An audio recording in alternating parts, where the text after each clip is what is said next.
আল্লাহ বলে রাস্তা তো দুটা হয়ে গেছে, একটা বাম দিকে গিয়েছে আর একটা ডান দিকে গিয়েছে। বাম দিকে যেটা এটা জাহান্নাম, ডান দিকে যেটা এটা জান্নাত। বাম রাস্তার মোড়ে দাঁড়িয়ে আছে ইবলিস, তোকে জাহান্নামের দিকে ডাকে। কেন? কখনো তোরে মেলায় নিয়ে যাবে, কখনো তোরে সিনেমায় নিয়ে যাবে, কখনো তোরে নাটকে নিয়ে যাবে, কখনো তোকে জেনাই নিয়ে যাবে, কখনো তোকে মাদকে নিয়ে যাবে। তো ওর কাজ কি?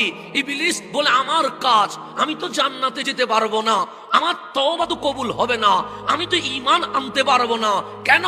আল্লাহ বলে তওবার দরজা বান্দার জন্য খুলে দিয়েছি, ইবলিসের জন্য বন্ধ করে দিয়েছে। দরজা কয়টা? একটা, নাম কি? তওবা। এই দরজা আমার জন্য খোলা, এই দরজা আপনার জন্য খোলা। আপনি যদি তওবা করেন, মালিক জীবনের গুনাহ মাফ করে দিবে। আমি যদি তওবা করি, মালিক জীবনের গুনাহ মাফ করে দিবে।